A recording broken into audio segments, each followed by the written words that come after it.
Nabi Musa nangis, ya Rabbi ini apa-apaan? Orang sing ja'a ba'di kemudian melangkahi makom saya ini apa-apaan? Jadi Nabi Muhammad kan apapun hebatnya kan junior.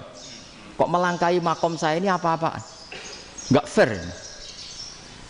Sampai Nabi Muhammad itu tanya gini sama Jibril, reaksi Allah gimana ketika melihat Musa seperti itu? Jawab malaikat Jibril lucu. Ya roh hiddatahu, Allah sapal gayane Musa. Biar. Jadi lucu. Ya dibiarin aja sama Allah.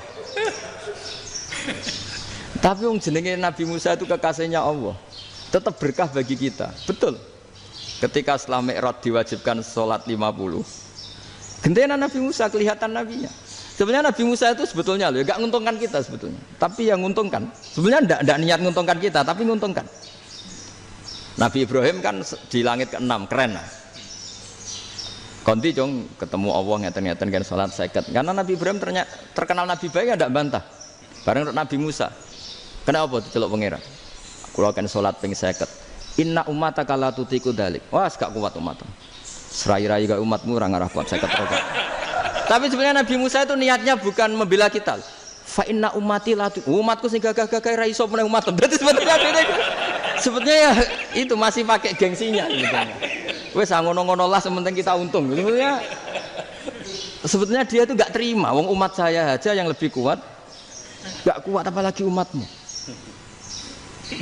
Dan terus sebutin irji ila rabbika fas'alhu takhfif. Itu berarti Allah dengan madzahirul jamal. Sudahlah, datang ke Allah minta keringanan. Allah itu baik. Minta, ambek Allah itu ringanan mau 5 tok. Jadi cek 45. Balik ke Nabi Musa, piro 45. Cek ra kuat umat. Wong umatku ra kuat. Jadi sebenarnya dia bilang umatku ra kuat. Lho cara Nabi Muhammad model wong Malang. Yo beda umatku mbek umatmu. Ribet kan? Beda. Lho Nabi Muhammad kan enggak seperti itu kan? Enggak punya akhlak Malang kan? Akhlak. Maksudnya akhlaknya mujur itu loh, akhlak yang baik gitu loh. Ya akhlak yang mujur, bukan yang Malang gitu.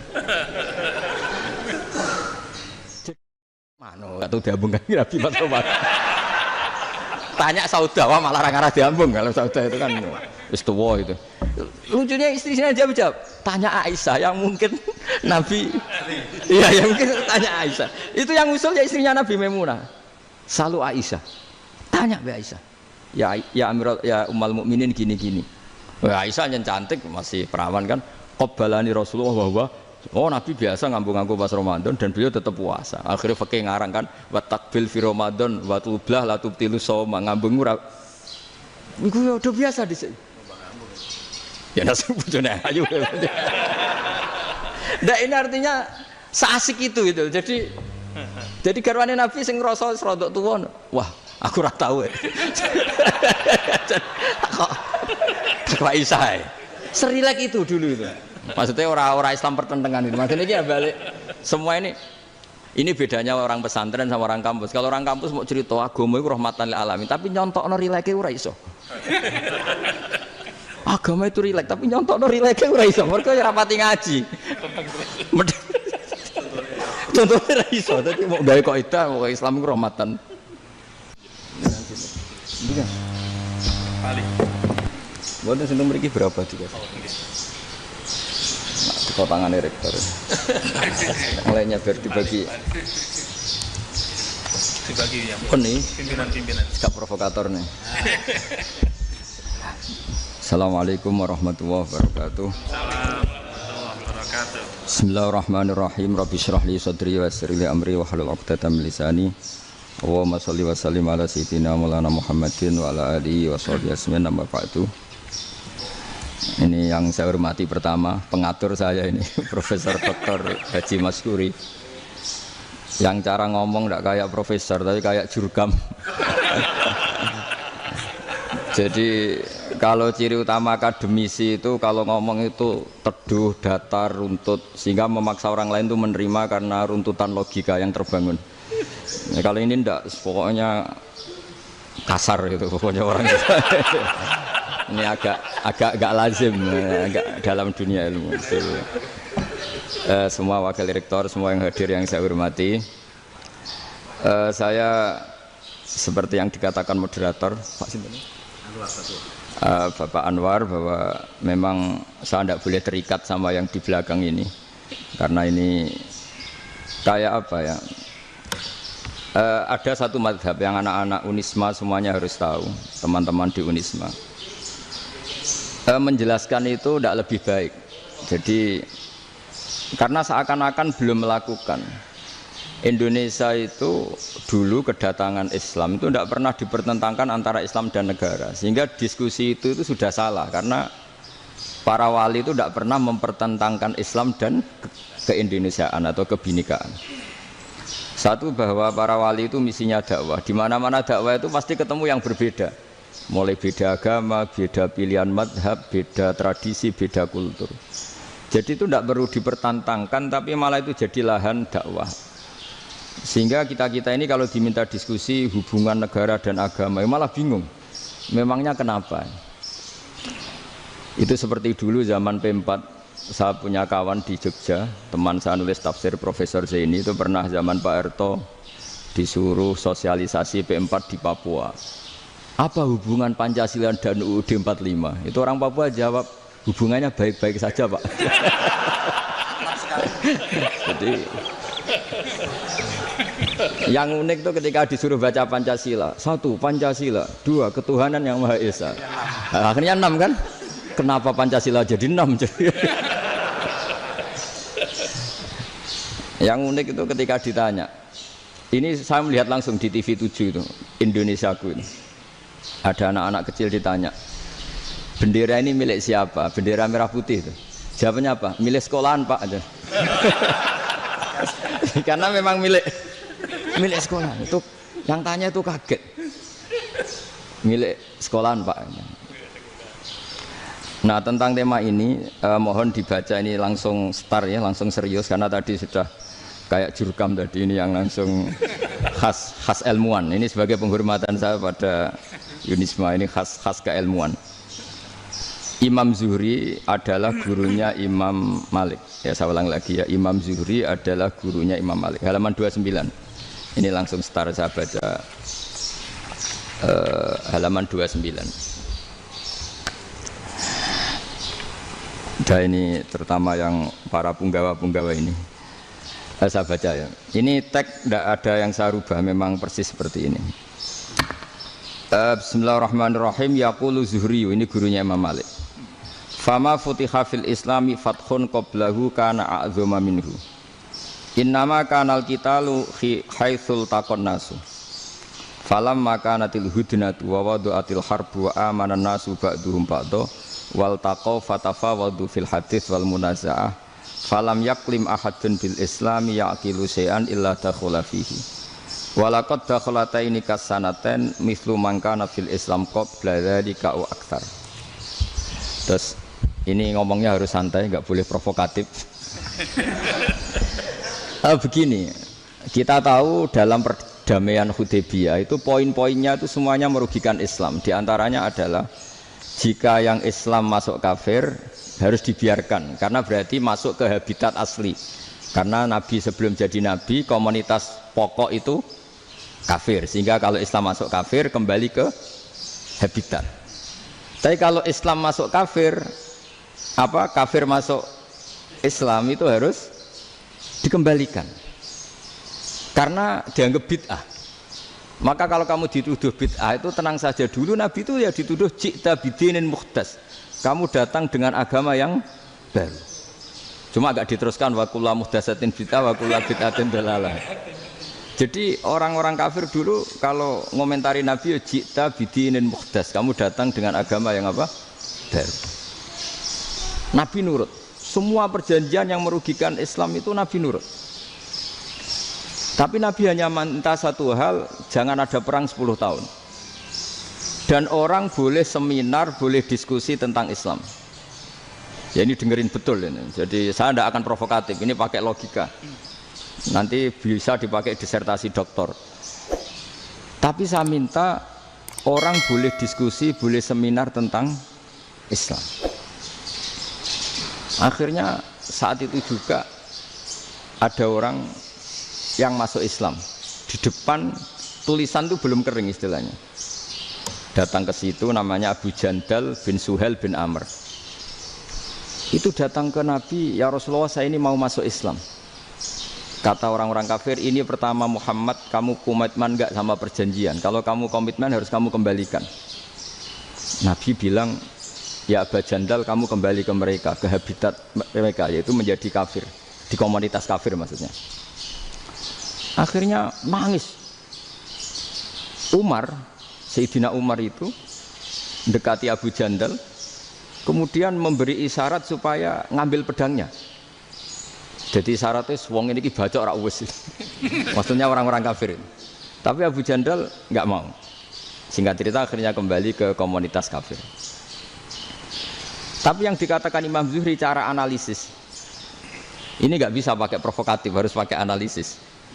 Innama kanal qitalu haitsul taqon nasu. Yang namanya perang itu menjadikan orang tidak berpikir jernih.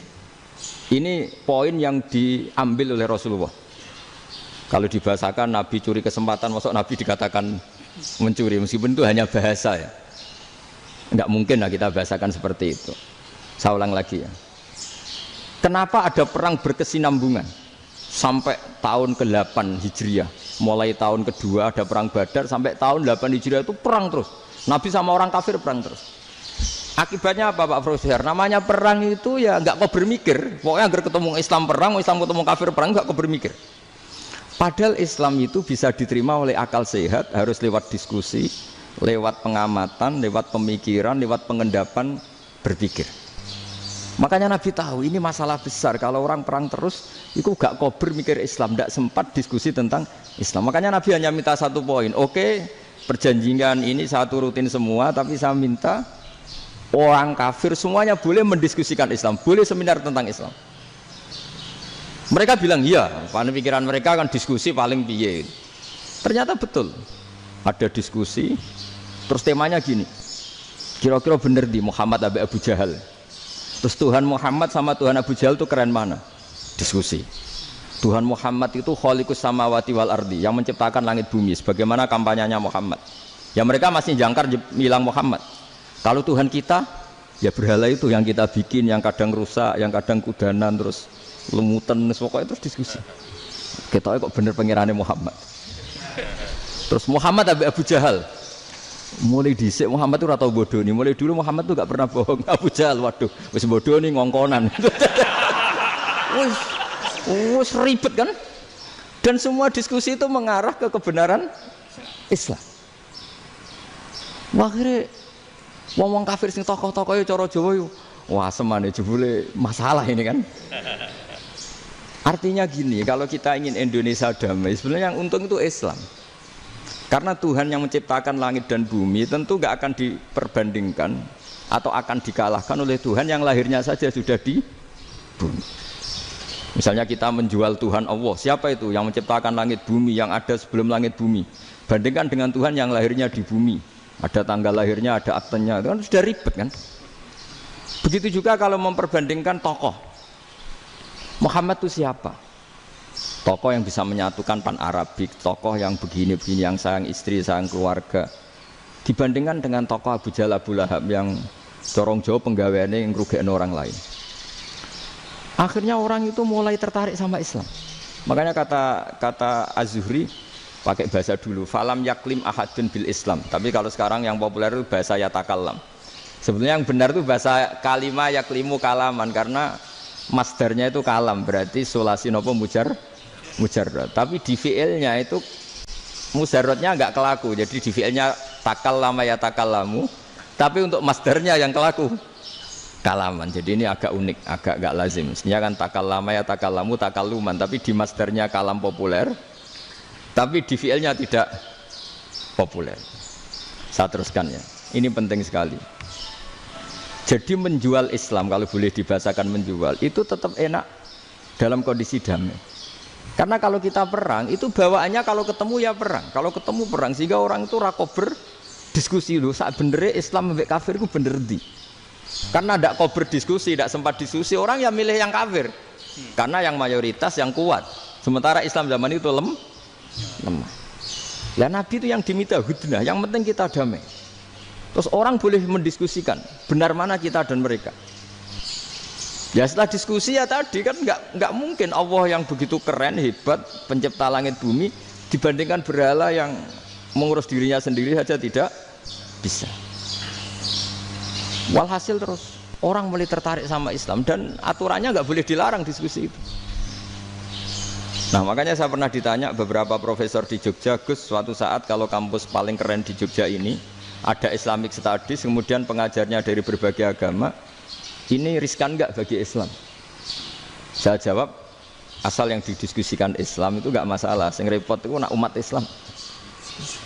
Karena kalau umat Islam yang jadi percontohan, banyak raja yang dolim, banyak pemimpin muslim yang dolim, terus identik dengan Islam itu jadi dolim kan ribet. Ya kalau pas umat Islam, kalau Islam yang kumat kan jadi masalah kan. Nah ini kan terus jadi beda umat Islam sama Islam yang lagi apa? Kumat. Singkat cerita terus Islam mendapat posisi yang luar biasa. Nah makanya di sini diistilahkan falam makanatil hudnah, ketika ada perdamaian wa amanan nasu ba'dum ba'do, orang merasa aman, itu fatafawadu fil hadis wal munazaah. Mereka berdebat, munazaah itu berdebat. Keren mana konsep Muhammad dengan konsep Abu Jahal? Keren mana konsep Tuhannya Muhammad dengan Tuhan kita? Terus diskusi dan mereka akhirnya ikrar, wah yang benar ya Muhammad lah. Di mana-mana Tuhan tuh ya sebelum langit dan bumi, di mana-mana Tuhan ya punya reputasi menciptakan. Masa Tuhan reputasinya diciptakan kayak berhala dan sebagainya. Ibadah juga gitu. Ibadah wong kafir itu kalau tawaf itu telanjang, ibadah Muhammad santun pakai pakaian. Terus akhirnya mereka mulai tertarik Islam. Sehingga saya lihat di beberapa tafsir, saya memang tidak akan ngomong yang tidak serius, ngergani Unisba ben sawangane pemikir serius. Di Quran itu sampean lihat di tafsir Tobari itu ada ayat bal naqzifu bil haqqi 'alal batil fayadmaghuhu fa idza huwa zahid. Qadzafa itu kalau di kamus tak lihat itu takallama bila dalilin. Qadzafa itu yes pokoknya sekenanya. Artinya gini, kebenaran Islam atau kebenaran hak itu kamu taruh sekenanya saja itu tetap menang. Apalagi kamu taruh secara teratur, kamu taruh sekenanya saja itu tetap menang. Sehingga di sini banyak sahabat yang hidup di Cina. Sekarang juga banyak orang alim yang milih hidup di Amerika, banyak orang alim yang milih hidup di Inggris. Dan mereka pede, percaya diri karena kebenaran itu kamu letakkan di mana saja, itu tetap akan menang, akan menemukan momentum kemenangannya. Misalnya gini, contoh paling gampang. Dulu para peneliti, saya ulang lagi, dulu para peneliti itu ya datang kemana-mana, termasuk Ibnu Battuta, termasuk Ibnu Khaldun, ya semua peneliti itu suka neliti. Setelah diteliti, Quran itu satu-satunya kitab suci yang membicarakan sains, misalnya tentang falak, tentang astronomi, tentang asal-usul kejadian manusia, kejadian makhluk. Juga bicara tentang geografi, geologis, semuanya. Sementara kitab lain hanya cerita tentang mawaid wal hikam wal ibar. Jadi diteliti kayak apa, pada akhirnya hak ini yang menang. Bal naqdhifu bil haqqi 'alal batil fayadmaghu fa idza huwa zahid.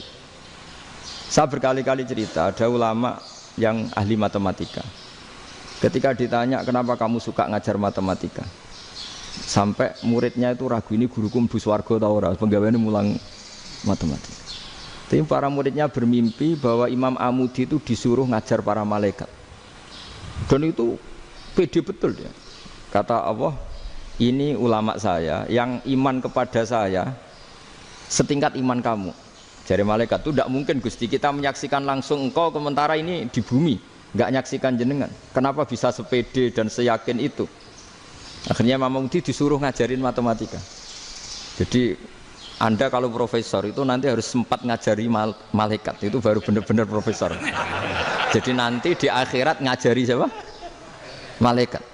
Jadi ada seminar yang melibatkan banyak malaikat, narasumbernya itu seorang profesor.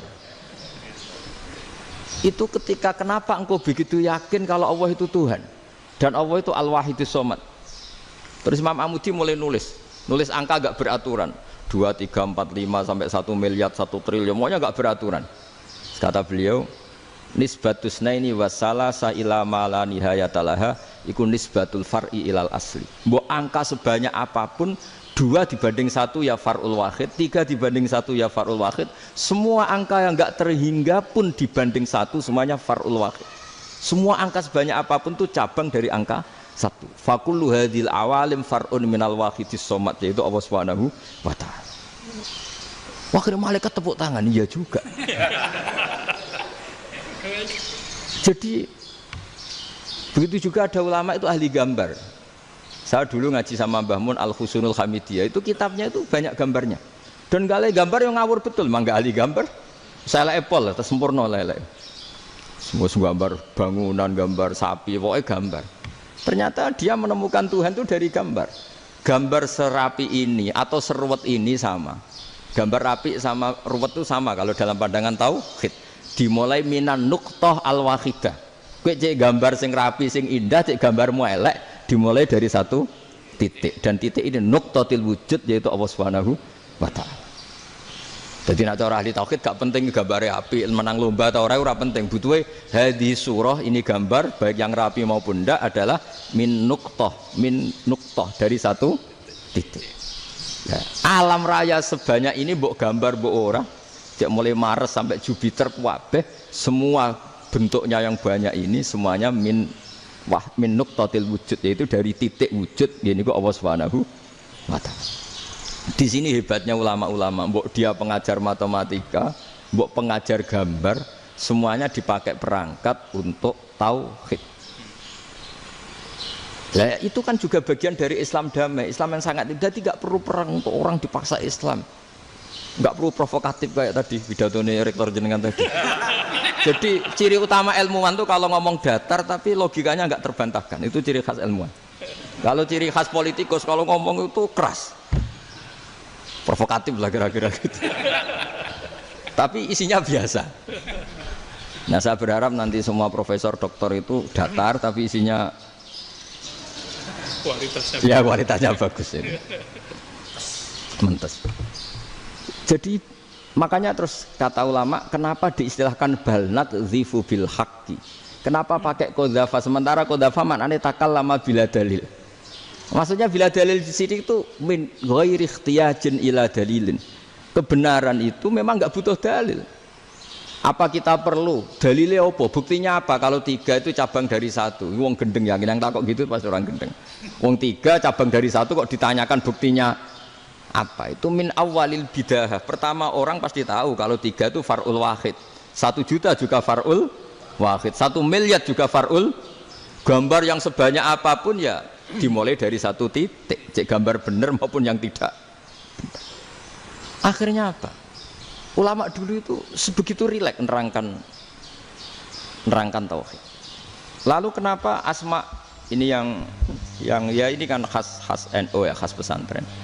Sebenarnya saya keberatan pakai istilah khas NU, pakai khas pesantren karena NU itu anaknya pesantren, jangan dibalik pesantren anaknya NU karena sebelum ada NU itu ada pesantren. Tapi kayaknya Unisma lebih suka pakai bahasa NU dan saya ya agak-agak orderan yang terpaksa disuruh ngomong. Ini agak apa ya, agak kacau sebetulnya ini agak kacau. Jadi NU itu sama pesantren itu tua pesantren. Jadi NU dilahirkan pesantren, bukan dibalik pesantren dilahirkan NU. Sehingga barokahnya didirikan pesantren ini kadang nyuwun sewu sekali Mbah Hasyim itu kadang ide besar beliau itu ora dituruti wong NU. Jadi Mbah Hasyim cara kula kok dadi Mbah Hasyim ya mangkel. Mbah Hasyim itu ngarang meno kentong. Nggih ngarang meno beduk, tapi wong NU nganggo kentong. Beduk. Dan uniknya Mbah Hasyim enggak tersinggung. Karena ciri khas pesantren itu membolehkan perbedaan apa? Pendapat. Itu masyhur khilafnya Mbah Hasyim sama Mbah Fakih Mas Kumambang itu sampai dikitabkan. Saling ngeritik, saling macam-macam lah. Jadi cara berpikir Mbah Hasyim ketika Nabi rembukan, ini gimana ya cara menentukan waktu sholat ya? Ya pakai kentong ya Rasulullah, zakalin nasoro itu untuk orang Nasrani. Ya pakai buk itu trompet, zakalil Yahud itu untuk orang Yahudi. Terus ada yang lagi pakai api ya Rasulullah, Dzakalil majusi itu orang majusi. Setelah itu ada orang datang lari-lari cerita mimpi azan tadi. Ya itu terus dipakai sarana pemanggilan sholat ya azan itu. Sehingga Mbah Hasyim menolak kentong. Karena mantas sababi qaumin fahuwa minhum. Beliau keras sekali sampai bilang haram. Beliau judulnya ya haram. Al-Jasus Antakhrimin Nakus. Setelah naskah itu sampai ke Mbah Fakih Mas Kumambang di Gresik situ, di daerah Dukun situ. Dulu nggak ada WA ya, jadi sampainya ya lama. Makanya saya sampai sekarang nggak punya WA, karena ya saya ulama kan, kalau WA-an terus ya jadi ulama. Nggak jadi ulama, main WA-an terus itu. Nah itu termasuk rektor nggak kau bermikir itu mesti kebanyakan WA. Karena kan otaknya didikte oleh sesuatu yang masuk, sesuatu yang dilihat itu kan pasti mendikte kita. Beda kalau yang enggak WA-an kan mikir apa kita yang menentukan. Kalau WA-an kan kita ditentukan. Mau mikir anaknya butuh apa gara-gara WA informasi Jakarta mikir Jakarta. Padahal secara kewajiban ngapain kamu orang Malang mikir Jakarta? Gara-gara WA mikir Jakarta belum selesai ada berita di Sulawesi, mikir Sulawesi. Habis itu mikir NTT. Makanya semua orang sekarang merasa tokoh nasional gara-gara informasi yang masuk itu nasional. Jadi Mas Yo RT yang mikir gimana Gus Indonesia kok. Padahal RT loh. Sampai lupa kalau dia itu RT. Jadi semua orang sekarang merasa tokoh nasional. Dan itu gara-gara apa coba? Akhirnya semua orang juga punya ide tentang nasional. Harusnya negara itu gini-gini. Jebule wonge sing duwe ikon itu sapa? RT. Ribet kan? Saya teruskan, setelah naskah itu sampai ke Kiai Fakih Mas Kumambang, beliau itu marah besar. Ini harus dilawan, dan saya bukan karena benci Mbah Hasyim. Beliau teman saya ketika ngaji Kiai Mahfud di Mekah. Jadi Mbah Fakih dan Kiai Hasyim itu teman ketika ngaji di Mekah. Secara ngelawan tuh lucu, gak ilmiah, tapi gak ilmiah wong alim tetap ilmiah. Di mana-mana serupa itu tidak sama. Ya kalau mungkin zaman Nabi di Medina itu, zaman itu kentong itu identik dengan milik Nasrani. Di Indonesia beda. Pos kampling ya kentong, kebakaran ya kentong, wae sarapan orang di LP ya pakai kentong. Jadi tidak ada jaminan kalau kentongan itu identik dengan Nasrani. Lalu haramnya di mana? Yang di mana-mana tasabuh itu identik. Ini tidak identik. Mulai masalah kan? Mulai masalah. Jadi beliau gaya judul Hazruus. Hazruus itu kepala bergeleng-geleng. Sekarangan kok ngene. Jadi sekarangan kok provokatif gitu. Nah, dan itu Mbah Hasyim ya hormat Mbah Fakih ya hormat Mbah Hasyim. Saya sendiri secara pribadi itu lebih suka pendapat Mbah Hasyim sebetulnya. Karena bagi saya sholat itu sakral, ya sudahlah kalau sakral ya dipanggil dengan sesuatu yang sakral yaitu kalimat thayyibah adzan. Tapi saya tidak akan bilang kalau kentongan itu haram. Karena kalau haram alasannya mirip orang Nasrani. Sementara pos kampling ya pakai kentong, ada banjir ya kentong, ada kebakaran ya kentong. Jadi tidak identik untuk misa atau untuk sholat ala Nasrani. Tapi itu dulu ya rileks saja, dua beliau itu ya saling menghormati padahal saling kritik. Dan dulu ulama yang beda madhab itu ya saling menghormati. Imam Syafi'i itu kalau sholat di kawasan Masjid Abi Hanifah ya tidak kunut. Ketika ditanya kenapa kamu tidak kunut sementara engkau berpendapat kunut itu sunat, ikroman di hadal madhab, saya sangat menghormati madhab. Imam Ahmad bin Hanbal itu berpendapat kalau orang pakai bekam, pakai iftisot atau hijamah itu batal sholatnya. Sementara Imam Syafi'i mengatakan tidak batal apa sholatnya atau wudunya tidak batal. Tapi Imam Ahmad itu ditanya, apa kamu makmum Syafi'i? Bagaimana mungkin saya tidak makmum sama wali kutub seperti Imam Syafi'i? Padahal menurut keyakinan Imam Ahmad ini sholatnya batal. Ini habis ikhtijam udah wudu. Tapi tetap saja beliau. Karena perbedaan pendapat di furu' itu lazim. Ya orang boleh berdebat lah. Ketika Unisma datangkan saya, itu saking senengnya kiai, apa saking sombongnya sampai ngatur kiai, kan nggak pernah bisa diperdebatkan. Itu kan orang boleh debat kan? Itu saking angkuhnya apa saking senengnya kan nggak jelas kan? Kan dan orang boleh setuju pendapat saya, yaitu ngatur kiai itu haram. Setuju juga Pak Rektor, ekspresi mahabbah itu ya macam-macam. Dulu sahabat ya gitu. Sahabat itu ada yang nggak kenal wajahnya Nabi sama sekali sampai akhir hayatnya. Ketika ditanya, "Loh, kamu itu sahabat kok nggak tahu wajahnya Nabi?" "Saya tidak pernah berani memandang Nabi karena ijlalan Nabi. Terlalu menghormati saya sehingga tidak berani memandang wajahnya." Ada sahabat yang penggaweannya dulu wajah Nabi sampai bisa nyifati alfiu faminunil hajib, sampai bisa nyifati detail karena dulu wajah Nabi itu ibadah. Ada seorang wali ditanya, "Kalau kamu di surga ingin nggak melihat Allah?" "Enggak." Loh, tapi semua orang ingin melihat Allah. "Unazzihu dzalikal jamal an-nadhari misli." Ben gak elek-elek Allah tak delok terima aku. Wong ra jelas. Berarti kok delok pangeran. Banyak. Jadi justru tapi karena saking takzimnya. Enggak lah, mosok sak aku kok. Makanya saya berkali-kali cerita. Menurut kesepakatan ulama, soft awal itu paling baik. Tapi banyak juga wali yang kalau sholat itu di belakang. Koyok paling bener yang kok ngarep gitu. Lu bayangkan misalnya kamu semangat di soft awal di Masjid Haram, jebule sholatnya salah. Itu dari malaikat, gayane kok ngarep, jebule ra roh. Itu kan di sini-sini wong. Jebule bodoh gitu. Gayane kok ngarep jebule. Coba orang kalau sowan Mbah Mun, yang berani di depan itu kan ya ketuanya atau jubirnya kan. Yang merasa ndak pati pinter-pinter kan mesti di pojokan. Artinya sudut pandang seperti itu ya sah saja, apa? Sah saja. Makanya banyak sahabat yang jarang sowan Nabi, alasannya takut ganggu Nabi. Banyak yang sering sowan Nabi, alasannya seneng Nabi. Yang sowan ya seneng Nabi, yang enggak sowan alasannya seneng. Loh, Nabi itu tokoh, punya keluarga, punya anak. Kalau saya sering sowan berarti sering ganggu. Yang sering sowan dia alasan ini khazanah kita harus istifadah. Jadi zaman dulu dia biasa dua sahabat, yang satu milih mahabbah itu milih sering sowan, yang satu juga mahabbah milih tidak sering. Karena pertanyaannya bisa dibalik kan, sering sowan apa sering ganggu coba. Nabi Abedar, "Assalamualaikum." Nabi nimang cucunya, "Assalamualaikum." Ayo bener yang sowan apa bener yang enggak kalau seperti itu. Akhirnya terus diatur sedemikian rupa oleh Quran. Walau annahum sabaru hatta takhruja ilaihim lakana khairal lahum. Jadi sahabat kalau mau sowan Nabi ya nunggu di sufah. Kalau Nabi keluar berarti milik publik. Sekali masuk ke dalam tidak ada sahabat yang berani sowan. La tadkhulu buyutan Nabi illa ayyudzana lakum. Kalau soal sampai masuk dalam harus nunggu dipanggil.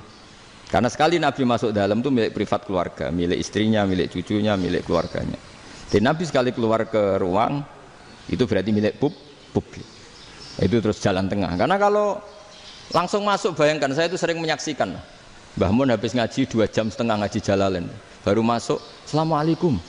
Padahal yai mungkin mau ke kamar mandi, mau ini itu. Jadi dulu itu Quran sangat modern, sebelum ada dokter ngatur tamu, rektor ngatur tamu itu Islam sudah modern. Dia kan nggak fair kan? Misalnya saya ke Unisma harus janjian pakai ini, terus kalau misalnya kesini selonang-selonang kan lucu kan, mentang-mentang kiai terus juga sowan-sowanan selonang-selonang. Padahal kalau kita mau ke mereka pakai protokol. Sering tidak fair dunia ini, tapi karena aku kiai ra oleh gelo ya sudah. Akhirnya saya memutuskan gak gampang kemana-mana karena itu. Saya sering didatangi ajudannya menteri, "Gus, mau ada tamu dari Jakarta tanggal ini, mesti saya bilang, mereka milih tanggal yang mereka kosong, kok tidak mikir apa itu kosong. Tak jawab enggak lah, sebelum diatur bahasanya dan tawaduknya gitu. Akhirnya dibalik, datang lagi, "Gus, jam dengan kosong apa kita menyesuaikan." Lah itu lagi dia akhlak kata saya. Itu baru punya akhlak kata saya. Bukan masalah ini, bukan masalah gengsi ya. Saya sendiri itu dolan ke alumni itu jarang, karena ya takut. Kiai kan yang nganggur, jam 09.00 nganggur, jam 10 nganggur. Bisa saja alumni itu kerja di pabrik, bisa saja yang latihan ekonomi di pasar. Jika kalau saya datang jam 9, iki kiai sing nilai santri ini, apa kiai sing ganggu santri. Nah karena orang ini melakukan rutin, gak kok berpikir, pokoknya ngono jenenge silaturahim. Mau nyerah kok berpikir, padahal kalau diangen-angen, ini kiai yang nilai santri ini, apa kiai yang ganggu santri ini karena datang di jam kerja. Nah, bayangkan kalau kebenaran dulu itu dikawal oleh satu peradaban perang. Jadi Nabi sesuai diangen-angen Nabi. Perang Badar menang Nabi, perang Uhud menang wong kafir, perang ini gonta-ganti. Apapun itu yang penting satu kesimpulannya, cara Rasulullah kesimpulannya satu. Orang tidak kober mikir kebenaran secara mengendapkan pikiran dengan pikiran jernih. Maka hebatnya Nabi ketika perjanjian, pokoknya saya minta nggak ada perang. Dan orang boleh mendiskusikan Islam. Itu luar biasa idenya Nabi. Karena bawaan perang itu orang kan nggak kok bermikir. Ibarat seorang misalnya seneng satu perempuan, ketemu rivalnya langsung perang kan nggak mikir. Tapi kalau kau bermikir, dia ngenangen cawe wedok iku ora seneng aku. Untungnya apa untuk wong ayu ora seneng, malah mau loro hati. Terus sudahlah, buruan dialihkan kemana kan gitu.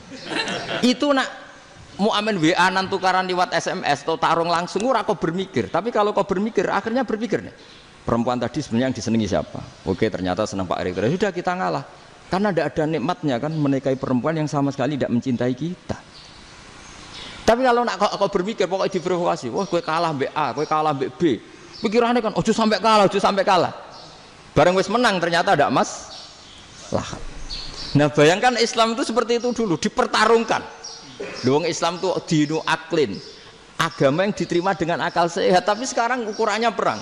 Yang menang berarti benar, yang menang benar. Kan terus jadi repot. Dan itu Nabi tidak ingin, makanya Nabi ingin sudahlah, nggak ada perang. Nah, makanya kata Imam Zuhri, fathul Islam terbaik adalah orang boleh diskusi tentang Islam dan tidak ada perang.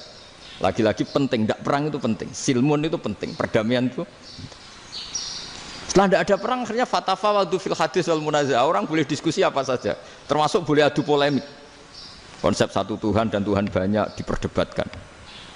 Akhirnya Nabi secara rileks bisa menjelaskan, Muhammad, urusan kita banyak. Kalau Tuhannya satu tidak cukup, Tuhan harus banyak untuk menyelesaikan berbagai urusan.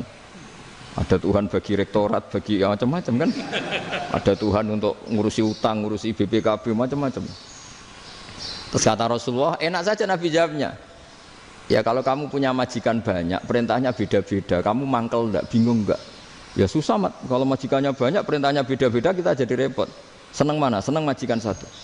Ya sudah, Tuhanmu itu majikan kamu. Kalau Tuhannya banyak, perintahnya macam-macam, kamu yang repot. Akhirnya sudah mat, Tuhannya satu aja. Nah, itu ya barokahnya diskusi tadi, barokahnya enggak perang. Daraballahu mathalan rajulan fihi syuraka'u mutasyakisuna wa rajulan salamal lirajul hal yastawiyani masalah. Terus alhamdulillah. Jadi orang yang paling kafir pun saat itu taslim. Nah ini kembali ke kalimat la ilaha illallah. Saya tidak perlu provokatif, pasti teori saya itu benar. Bukan saya bilang benar itu karena sombong, enggak. Ini sesuai teks. Misalnya begini, benar enggak kelompok takfiri yang suka ngafirkan orang lain? Itu pasti tidak benar. Logikanya gampang. Orang yang kafir 70 tahun saja dengan melafadzkan la ilaha illallah menjadi muslim. Masa dengan kalimat yang sama yang muslim menjadi kafir? Itu logikanya kan nggak ketemu. Orang kafir 70 tahun untuk menjadi muslim disuruh baca apa? La ilaha illallah. Tapi gara-gara baca la ilaha illallah nyekel patok jadi kafir. Pertanyaannya, loh ini kalimat apa? Kalimat untuk mengkafirkan apa kalimat untuk mengislamkan? Karena yang kafir dengan kalimat itu menjadi Islam, ternyata yang Islam dengan kalimat itu menjadi kafir. Itu ketemu nggak? Cara logika itu kan nggak ketemu kan? Makanya cara pikirannya Abul Hasan As-Sadzili, dan saya setuju pikiran itu. Istighfar ini boleh orang Jawa Timur protes karena kadang beda manhaj, tapi jangan protes saya, protes Abul Hasan As-Sadzili kualat mesti sampean. Ketua Torekoh napa? Sadziliyah. Cara madzhab Sadzili, dan Anda boleh berbeda madzhab, mencari khasnya wong kampus sing wani beda. Beda kapasitas lah, pokoknya butuhnya beda. Dan ketok pinter, ketok kritis tuh. Cara madzhab Abul Hasan As-Sadzili itu gini Pak Rektor. Jadi istighfar itu baik, tapi ba'da kamali tauhid, setelah tauhidnya itu benar. Alasan beliau masuk akal. Ketika ada ayat fa'alam annahu la ilaha illallah wastaghfir li dzambik. Bihadil kalimah. Jadi orang boleh istighfar setelah tauhidnya benar. Alasannya Abul Hasan As-Sadzili begini. Qul lil ladzina kafaru iyantahu yughfar lahum ma qad salaf. Katakan kepada mereka yang kafir, sekali mereka tidak kafir, maka otomatis dosanya masa lalu diampuni. Pertanyaannya, yang bisa menghentikan kekafiran itu kalimat apa? La ilaha illallah. Dengan hanya melafadzkan la ilaha illallah Muhammadur Rasulullah, langsung yughfar lahum ma qad salaf, langsung dosanya diampuni. Berarti yang menjadi pengampun dosa lah, penyebab pengampunan itu apa? La ilaha illallah. Itu bahkan orang kafir belum istighfar. Di ayat itu kan Allah enggak mensyaratkan setelah la ilaha illallah istighfar baru diampuni, enggak. Asal la ilaha illallah langsung yufar lahum maqad salah. Saya ulang lagi ya, jelas ya. Jadi kulil ladzina kafaru iyantahu yufar lahum maqad. Nah, sekarang iyantahu, mereka berhenti dari kafirnya. Syaratnya pakai apa? La ilaha illallah Muhammadur, itu langsung yufar lahum maqad. Artinya apa? Ghufranullah itu bisa didapat hanya dengan mujarrodut tauhid, yaitu hanya dengan melafadzkan kalimah thayyibah. Dan sahnya istighfar juga berdasar kalimah thayyibah itu. Misalnya gini, orang kafir sebelum Islam melafadzkan astaghfirullah, astaghfirullah, astaghfirullah, kira-kira diterima enggak? Enggak kan? Karena syaratnya istighfar ba'dat tauhid. Nah, makanya dalam mazhab Sadzili istighfar itu setelah la ilaha illallah. Karena cara pandang ya seperti itu. Jadi fa'lam annahu la ilaha illallah wastaghfir li dzambi.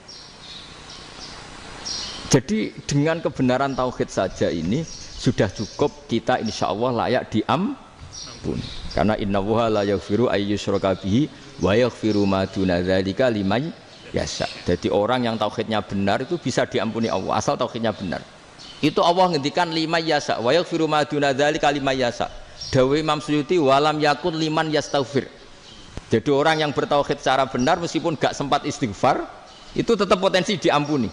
Karena bawaan tauhid itu sudah menjadi layak diampuni. Kayak orang kafir sekali ngelafadzkan kalimat tauhid mbok gak istighfar langsung diampuni. Nah, karena melihat seperti itu terus orang berlomba-lomba memperbanyak jumlah ngelafadzkan la ilaha illallah. Jadi kita yang alim, kita semua, saya tidak bilang saya, kita termasuk yang di pinggir-pinggir saya ngaku alim orang masalah lah sopai. Kita semua yang alim-alim itu tahu bahwa la ilaha illallah itu super. Sudah bawaannya tauhid, juga punya kelayakan diampuni. Nah, kemudian nasib kita agak sial. Malah kalimah ini dituduh bid'ah, dituduh khurafat. Mergo Nabi enggak pernah tahlilan, Nabi enggak pernah. Nabi enggak pernah tahlilan, kalau diartikan Nabi ora tau maca la ilaha illallah, aneh gak kalimah ini. Nah, ini provokatif ini. Jadi ini sudahlah keanehan-keanehan ini kita terima karena ciri utama wali, ciri utama ulama itu wa'udhu fisabilillah, harus pernah disakiti. Jadi kalau Unisma sakit karo dituduh apa? Dituduh bid'ah itu berarti belum calon ulama. Calon ulama itu wa'udhu fisabilillah, harus disakiti. Jadi kalau kamu disalahpahami itu ya harus santai. Provokatif tadi. Iya, termasuk provokatif tadi. Termasuk diatur tadi itu. Jadi kalau cara berpikir kan, karena mereka itu memang kalau kita turutin itu memenya itu terlalu, kadang menghujat kita itu enak ya jadi KNU, ada orang mati datang, kiainya dapat makan, dapat rokok, terus pulang. Jadi apa? Terus kita kayak tersangka terus. Kita kan kayak tersangka terus. Tertuduh terus itu. Terus yang orang NU ya memenya juga nggak kalah ekstrimnya. Boleh ya ajaran orang nggak boleh ngasih-ngasih kiai gitu. Berarti boleh dong ajaran kikir. Jadi memang kadang apa ya, cangkem elek lah bahasa kasarnya itu. Itu memang kadang lebih mengenakan kalau kita datang ke acara mayat kan dapat makan, dapat minum. Kalau yang sohibul bed rokok ya dapat rokok. Kalau kiainya dapat wajib, kadang 20.000, kadang 50.000. Terus memenya itu kok setega itu ya, ada orang meninggal kok malah kita makan-makan. Seakan-akan kan kultur ini biadab kan gitu. Tapi yang orang NU kebalikan bales. Oh ternyata nggak boleh ya mayat disodakoi. Ternyata nggak boleh ya orang dermawan. Berarti Islam membolehkan medit ya gitu. Ya modus ini kan. Tangan-tangan itu luwih mandi timbang takbir ya kan. Karena ini kan memicu emosi kan. Memicu apa?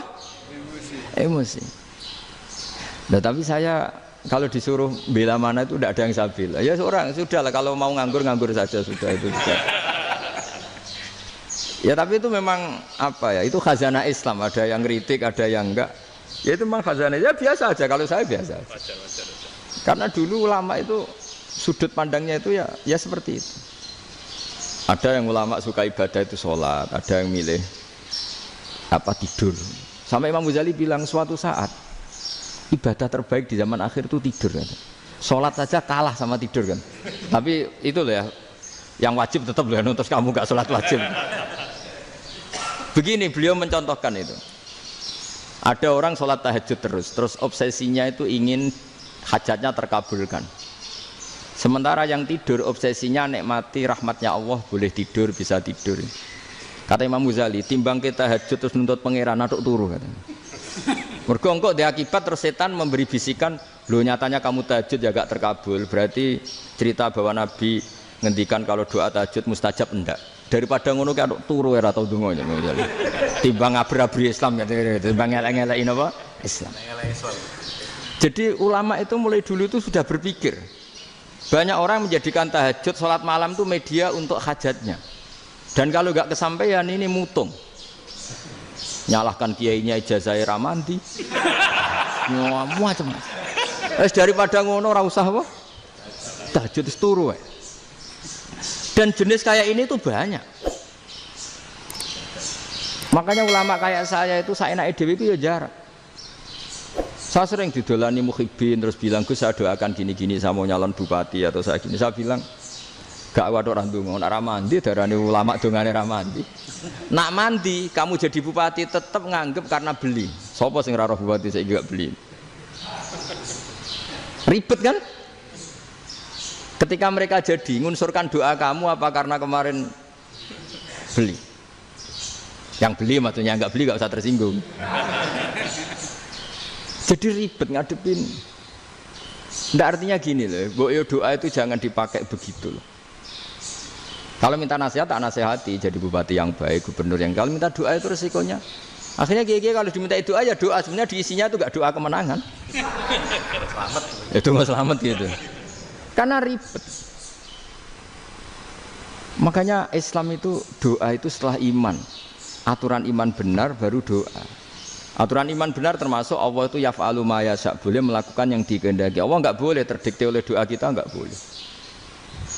Ya saya ulang lagi ya, mazhab Hasan Asyadzili ini khas kita. Jadi la ilaha illallah itu didahulukan sebelum istighfar. Tapi kebalikannya mazhab Imam Sanusi itu dibalik. La ilaha illallah itu kalimat yang sakral.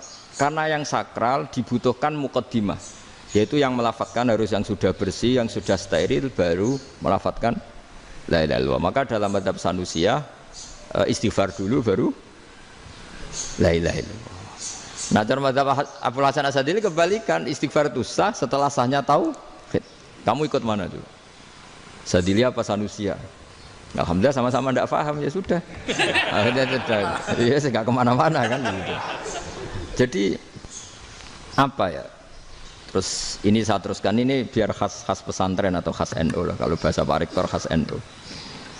Ini Ben sampean tahu beberapa perbedaan itu lazim, halaman 24. Ya, halaman 24 sama 25.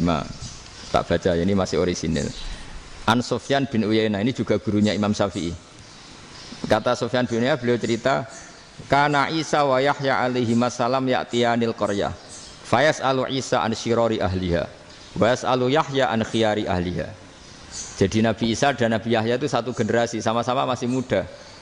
Kalau di satu kampung yang Nabi Yahya tanya, ini keluarga terbaik siapa? Saya mau nginap di situ karena kumpul orang baik itu nyaman. Kalau Nabi Isa kebalikan, keluarga terburuk mana ya, saya tak di situ. Nah terus akhirnya faqala lahu Yahya lima tanzilu ala syirarin nas. Kenapa kalau kamu bermalam kok malah kumpul orang-orang yang nakal? Innama ana tabibun udawil mardo. Saya ini nabi ibarat dokter, di mana-mana dokter yang ngumpuli yang sakit, ngobati yang sakit. Makanya di NU itu ya banyak Ki Jazab mengumpuli yang nakal-nakal. Nak tepak yang ngentas yang nakal, nak ra tepak ya katut. Ini adu nyali lah sudah gitu. Tapi itu ada ilmunya, yaitu niru Nabi siapa? Isa. Kalau kamu dokter penelitian itu cari daerah yang banyak pandemi apa yang bersih? Yang banyak pandemi, karena yang namanya penelitian ya di situ kan. Kalau kamu dakwah ngentas kemiskinan, ke daerah miskin apa daerah kaya? Nah sama, kalau ngentas kefasikan ke daerah fasik apa daerah orang soleh? Fasik. Ya, tapi itu Nabi Isa. Nah kalau kamu tidak Nabi kan potensinya kan. Tapi setidaknya bahwa kita sering disalahkan karena punya beberapa tokoh yang ngancani fasek-fasek. Itu sebenarnya ada dalilnya, yaitu Nabi siapa? Isa. Nah terus masalah tegas dan lunak. Ketika ada mahasiswa misalnya pacaran, boncengan lanang dan perempuan, itu pilihan kita apa?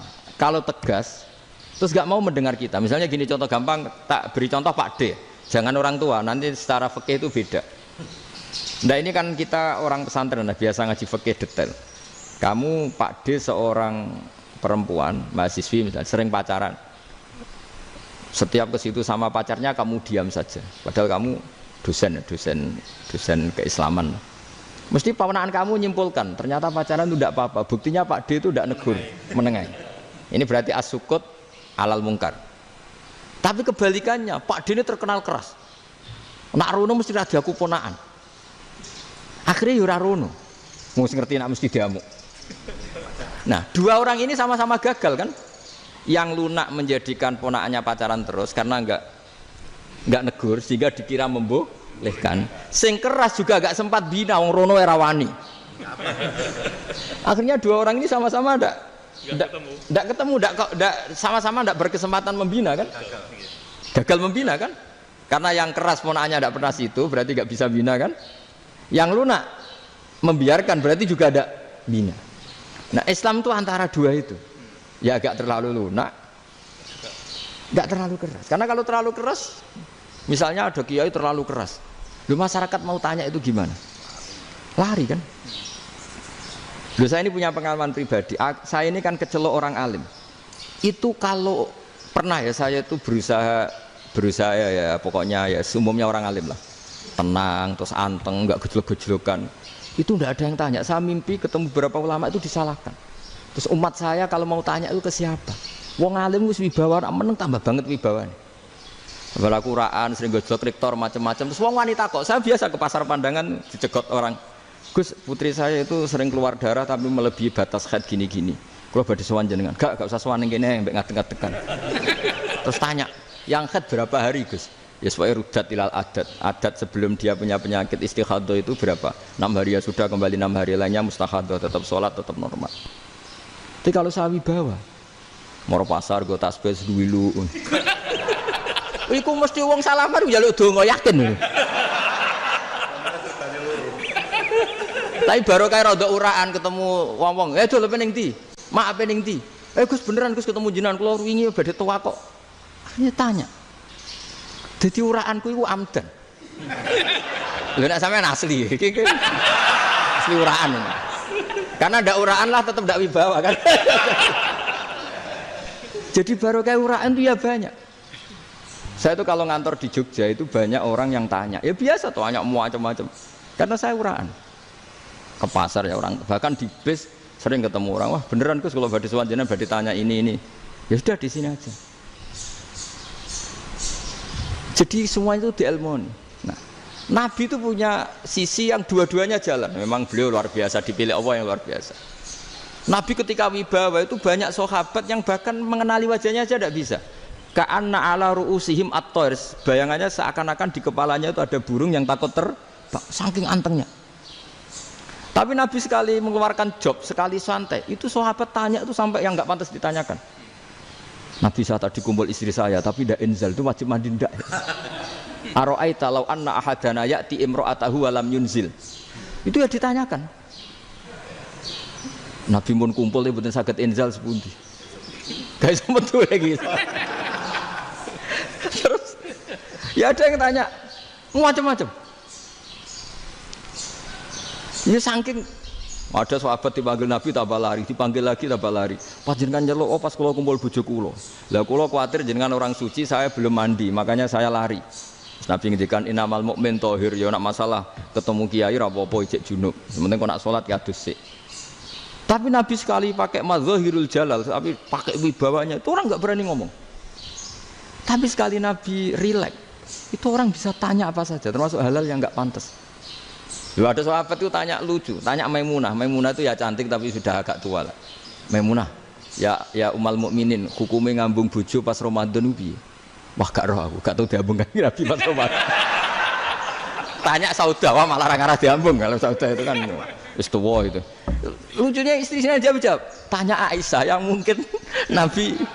Iya, yang mungkin tanya Aisyah. Itu yang usul ya istrinya Nabi Maimunah. Selalu Aisyah. Tanya Mbak Aisyah. Ya Amirul ya Ummul Mukminin gini-gini. Wah, Aisyah yang cantik masih perawan kan. Qabbalani Rasulullah bahwa oh Nabi biasa ngambung-ngambung pas Ramadan dan beliau tetap puasa. Akhirnya fakih ngarang kan wa takbil fi Ramadan wa tublah la tubtilu shauma ngambung ora. Iku ya udah biasa di sini. Ya nasi bojone ayu. Ndak ini artinya seasik itu gitu. Jadi garwane Nabi sing ngrasa rodok tuwa. Wah, aku ora tahu. Kok Aisyah. Serilek itu dulu itu. Maksudnya orang Islam pertentangan itu. Maksudnya ini ya balik semua ini bedanya orang pesantren sama orang kampus. Kalau orang kampus mau cerita agama itu rahmatan lil alamin, tapi nyontokno rileke ora iso. Agama itu rilek, tapi nyontokno rileke ora iso. Mergo ya rapati ngaji. Contohnya ora iso, dadi mau gawe kaidah kok Islam itu rahmatan. Jadi Nabi itu lah, Allah juga gitu. Allah itu kalau sudah memperlihatkan madzahirul jalal itu mbok malaikat Jibril rawani ketika Allah dengan madzahirul jalal. Tapi kalau Allah dengan madzahirul jamal, madzahirul apa? Jamal. Iku ya gojok-gojok kan ambek makhluk gojok. Ya buli-bulian cara sakniki. Ya sampean delok ning hadis syafaat itu, akhiru man dakhalal jannah atau akhiru man kharaja minan nar itu di beberapa judul. Ada seorang rojul yang ahli neraka ya, dintas mbek pangeran terus ditudono swarga. Gusti swarga, sengiler tok ora wong wayu, roh wis ngiler tok. Ngerjaluk Gusti mosok roh tok ora oleh mlebu. Jarimu asal mlebu metu kon neraka ora jaluk-jaluk meneh. Sumpah lho ya, gak jaluk apa-apa meneh. Mboten Gusti. Sekali saya keluar dari neraka ndak akan minta apa-apa lagi. Wis. Wallahi, wallahi. La as'alu ghairaha. Mesti ghaira khuslah, ghaira tilkal khuslah. Ya niku pokoke selain keluar dari neraka saya ndak akan minta lagi. Didono swarga wong do kelon seru wibet kan. Sing bojone elek kan dendam dadi ning swarga iku. Swarga wis macam-macam. Gusti mosok roh tok ora oleh mlebu. Jarine ra janji ra njaluk meneh. Akhire ya wis didelokno neraka. Jadi pangeran jawabe gampang didelokno neraka. Roh neraka begitu menyakitkan, begitu ngeri. Sudah Gusti saya ndak minta surga. Sementing enggak masuk neraka. Rabbana srif anna adzab jahannam. Setelah lama itu diadepno swarga njuk mlebu swarga. Terus diadepno neraka. Akhirnya ya sudah. Saiki mlebu swarga gak apa-apa. Iku jawabe lucu. Atas taziu jenengan ngenyek kula. Wong karuan ahli swarga kok mlebu swarga. Terus akhirnya mlebu swarga. Kan mlebu swarga tamanna, sangen-angen sing mbok jaluk apa? Orang angan-angan yang indah-indah, laka wa asratu amsal. Ya siku tak turuti wa asratu amsalih lan lipatan ke-10. Jawabe wong lanang ya lucu. Atas taziu bi wa anta rabbul alamin. Jenengan pangeran kok ngenyekan. Maksudnya wis karuan aku ora pantes. Terus jare pangeran la astazi'u bika walakinni ala ma asya'u qadir. Aku gak ngenyek kowe, pancen aku pangeran. Nuruti kowe iku iso. Jadi Allah sendiri ketika dengan madzahirul jamal itu malaikat ya ono sing wani bantah. Masyhur itu kan malaikat sing bantah pangeran ataj alufiya mayusidu fiya wasfikut.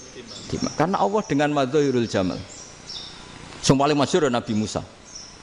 Nabi Musa itu ketika Nabi Mi'raj. Nabi Mi'raj itu beliau kira-kira di langit keempat lah yang masyhur atau kelima. Ngelangkai. Nabi Musa nangis, ya Rabbi ini apa-apaan? Orang sing ja'a ba'di kemudian melangkai makom saya ini apa-apaan? Jadi Nabi Muhammad kan apapun hebatnya kan junior. Kok melangkai makom saya ini apa-apaan? Enggak fair. Sampai Nabi Muhammad itu tanya gini sama Jibril. Reaksi Allah gimana ketika melihat Musa seperti itu? Jawab malaikat Jibril lucu. Ya roh hiddatahu. Allah sapal gayane Musa. Biar. Jadi lucu. Ya dibiarin aja sama Allah. Tapi yang jenenge Nabi Musa itu kekasihnya Allah. Tetap berkah bagi kita. Betul. Ketika setelah Mi'raj diwajibkan sholat 50. Gentena Nabi Musa kelihatan nabinya. Sebenarnya Nabi Musa itu sebetulnya loh, gak nguntungkan kita sebetulnya. Tapi yang nguntungkan. Sebenarnya enggak niat nguntungkan kita, tapi nguntungkan. Nabi Ibrahim kan di langit ke-6, keren lah. Konti jong ketemu Allah ngeten-ngeten kan sholat 50. Karena Nabi Ibrahim terkenal Nabi baik, tidak bantah. Bareng Nabi Musa. Kenapa diceluk pangeran? Kula kan salat ping 50. Inna ummataka la tutiku dalik. Wah, gak kuat umatmu. Serai-rai gak umatmu ora ngarah kuat 50 rakaat. Tapi sebenarnya Nabi Musa itu niatnya bukan membela kita. Fa inna ummati la umatku sing gagah-gagah ra iso meneh umat. Berarti sebetulnya ya itu masih pakai gengsinya gitu. Wes ngono-ngono lah sementing kita untung. Sebetulnya dia itu enggak terima wong umat saya aja yang lebih kuat. Enggak kuat apalagi umatmu. Dan terus sebutin irji ila rabbika fas'alhu takhfif. Itu berarti Allah dengan madzahirul jamal. Sudahlah, datang ke Allah minta keringanan. Allah itu baik. Minta, ambek Allah ya diringanan mau 5 tok. Jadi cek 45. Balik ke Nabi Musa, piro 45, cek ra kuat umat. Wong umatku ora kuat. Jadi sebenarnya dia bilang umatku ora kuat. Lho cara Nabi Muhammad model wong Malang, yo beda umatku mbek umatmu. Ribet kan? Beda. Lho Nabi Muhammad kan enggak seperti itu kan? Enggak punya akhlak Malang kan? Akhlak. Maksudnya akhlaknya mujur itu loh, akhlak yang baik gitu loh. Ya akhlak yang mujur, bukan yang Malang gitu. Jadi Nabi ya manut. Tinggal 40 kan, dikurangi lagi 35 sampai 9 kali kan, masyhur itu. Ya kan kalau dikurangi 55 kan berarti turun naik kan 9 kali. Itu setelah 5 itu Nabi Musa aja usul, masih ragu. Itu cara Nabi munggah nentek. Ini entek ya. Terus iya doa tuntas betul. Sebebas. Terus munggah ado-ado lha opo? Ngapain itu? Akhirnya Nabi Muhammad sudah sampun ya kalimah Allah. Saya ini malu sama Allah Musa. Sudah 9 kali dan diturutin terus. Jadi Allah kalau dengan madzahirul jamal itu Nabi Musa biasa nego sama Allah. Tapi ketika Allah dengan madzahirul jalal itu Nabi Musa enggak berani. Yaitu di hadisus syafa'ah. Hadisus syafa'ah ketika manusia datang ke Nabi Adam, ya'tuna Adam. Ya Adam anta abul basar ngene isfa'li lana inda rabbik. Kamu saya minta mensafaati kita.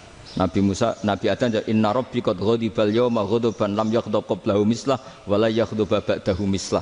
Ini Allah sedang murka besar dan tidak akan murka seperti ini lagi. Sudah saya tidak berani, nafsi. Nabi Ibrahim enggak, termasuk Nabi Musa ketika itu ya enggak berani. Karena Allah dengan madzahirul jalal. Itu Nabi Musa enggak berani. Sudah saya sendiri itu pernah salah. Yaitu saya membunuh seseorang yang enggak disuruh oleh Allah membunuh itu. Yang pas jotosi orang Kipti. Akhirnya datang ke Nabi Muhammad. Pas ke Nabi Muhammad Allah dengan madzahirul jamal. Dengan madzahirul jamal sampai Kanjeng Nabi ngendikan analah saya akan memintakan syafaat kalian. Terus fa ahmadu rabbi bima hamida allamaniha rabbi. Saya muji Allah dengan pujian-pujian yang orang lain tidak tahu, hanya saya yang diajari, kata Rasulullah. Nah di sini menurut banyak ulama termasuk kitab yang saya baca, kenapa Muhammad sebagian namanya Ahmadu. Itu dari af'al tafdil fa Muhammadun ahmadu min ghairihi. Muhammad Rasulullah itu kalau muji Allah di atas cara mujinya Nabi yang lain. Jadi Ahmadu bukan dari fi'il mudhari' lil mutakallim tapi dari af'al apa? Tafdil. Fa Muhammadun ahmadu min ghairihi. Bahwa Kanjeng Nabi Muhammad sallallahu alaihi wasallam itu cara mujinya Allah di atas pujian para nabi. Makanya di sini Sayyid Ali Zainal Abidin kalau muji hamdal hamidin wa fauqa hamdil hamidin. Jadi pujian saya ini di atas rata-rata cara mereka apa? Memuji. Yaitu sirinya apa? Nabi itu tahu bahwa akhirat itu tidak bisa batasi Allah. Kamu tidak bisa nyemprit Allah. Allah, ini akhirat loh. Amal sudah tidak manfaat. Ingat itu. Tidak bisa seperti itu. Allah itu nggak bisa tunduk sama konstitusi yang bernama akhirat.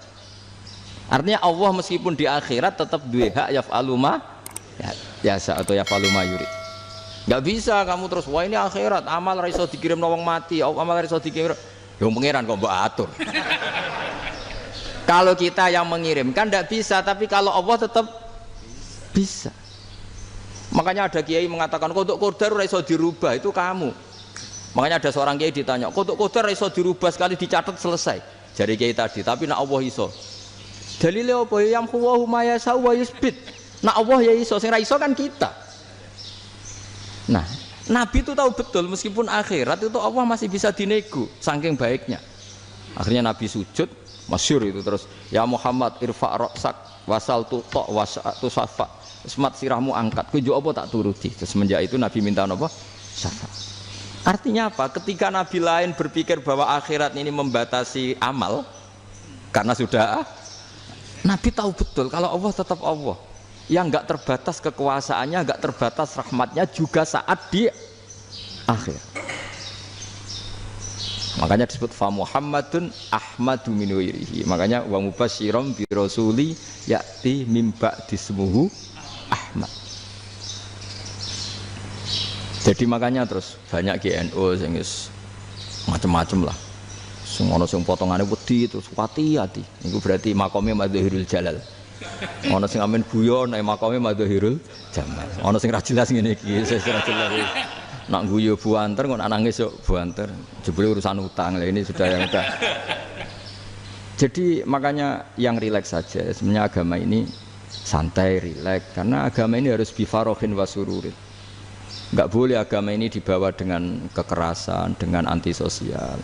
Karena agama ini harus kul bi fadlillah bi rahmati fa bidzalika falyafrahu, harus senang, harus rileks. Makanya saya jadi kiai itu senang takutnya gini. Sekali saya tidak senang jadi presiden buruk.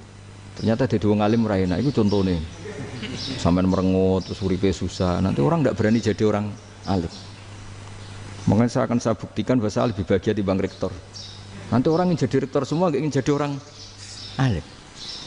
Saya pernah ketemu sekian rektor di Jogja, tanya, Gus, kenapa jenengan bela-belain pesantren sampai segitu? Kan keren kampus NU, sekarang ada Unisma, ada NU Jogja, ada NU Jepara gini. Terus tak bilangin gini, sampai rektornya itu istighfar. Kan? Saya bilangin gini, ini sekaligus tak kasih tahu ini rektor Unisma ini. Tak bilangin gini, andai kan tidak ada kiai kayak saya itu Islam bisa tutup. Kok bisa Gus? Misalnya ada perempuan haid faqal adat. Itu kalau untuk tahu hukumnya haid daftar dulu ke Unisma. Daftar dulu kan? Setelah daftar nunggu pelajaran haid. Baru tahu haid setelah 3 tahun dari masalahnya gitu. Tapi baru kayak kiai ketemu saya di jalan, Gus anak kula nu haid ngeten-ngeten mboten normal hukumnya piye? Oh hukumnya ngene dibalekno ning adat. Ora usah registrasi, ora usah daftar. Jadi ya harus ada istighfarnya lah. Unisma juga harus istighfar, semuanya harus istighfar. Karena ada sisi yang nggak mewakili kebutuhan Islam. Tapi saya sebagai kiai juga istighfar. Karena fakta hukum mengatakan yang boleh jadi KUA yang jabat, yang boleh kemenak yang punya gelar. Dan ini yang mengawal Islam secara undang-undang karena mereka yang bikin. Nah karena kiai tidak punya gelar tidak bisa jabat di situ. Saya juga istighfar. Jadi tidak sampai untuk yang istighfar. Karena yang kebutuhan ini terwakili yang punya gelar. Tapi yang punya gelar juga harus istighfar tadi. Mosok kepen roh hukum haid dengan ini kuliah se. Ngentek itu aja nanti nunggu guru yang pas mata pelajaran itu. Ya, terus kapan dek ini sholatnya? Jawabannya belum ketemu. Tapi baru kayak saya kan ketemu di jalan tanya. Gus saya sering ketemu. Gus saya ini bapak angkat. Mau nikahkan putri saya itu gimana itu? Kalau cerita wali sebenarnya anak saya sok, kalau nggak cerita nggak sah karena saya bapak angkat. Itu banyak. Hanya tak akali ya sudah wali yang sebenarnya taukil pada hakim tanpa diketahui, tapi hakikatnya itu taukil hakim. Itu kan tidak gampang. Dan tapi kalau tanyanya di kampus registrasi dulu, daftar dulu, baru tahun berapa ada pelajaran itu? Semester 5 baru tanya. Iya kan? Semester 5 ya? Iya. Oh, itu kan. Jadi jangan kira terus sistem Unisma itu yang terbaik di dunia, tidak juga kan? Tidak juga. Dan sistem-sistem yang lain maksudnya ada. Tapi sistem kiai loh, Mbah Mun juga sering pesen saya, kowe kudu seneng pegawai negeri. Piye-piye sing jaga agama pegawai negeri. Kemarin pas acara 7 harinya Gus Roba sama matur itu di depan para kiai. Setelah saya jadi kiai ya itu nyata. Islam di Papua, di NTT yang bawa siapa? Dokter negeri. Ya kan? KUA negeri. Barokahnya mereka negeri dijamin negara kan? Barokahnya muslim berkebutuhan Islam. Akhirnya bikin musola di situ, bikin masjid. Bahkan di Korea Utara itu ada masjid bawaan duta besar. Karena banyak duta besar muslim berkebutuhan masjid. Yang bisa gini itu yang negeri apa yang swasta? negeri lah. Di sini kiai tidak mewakili semua kebutuhan apa? Islam. Tapi kampus juga enggak, kampus Islam sekalipun tidak memenuhi semua kebutuhan Islam tadi. Masa orang tanya kan nunggu semester berapa tadi? Semester 5 masih daftar dulu. Nunggu pelajaran itu. Payahnya pas ketemu dosennya, wong saya tidak pernah ribet kan? Pas dosennya cowok gitu. Jadi sudahlah, makanya ini. Iya, makanya ini kan bentuk kearifan lah. Jenengan ngakui fungsi kiai kayak saya itu bentuk kearifan. Saya juga ngakui jenengan ini butuh kearifan. Saya sering didolani KUA itu.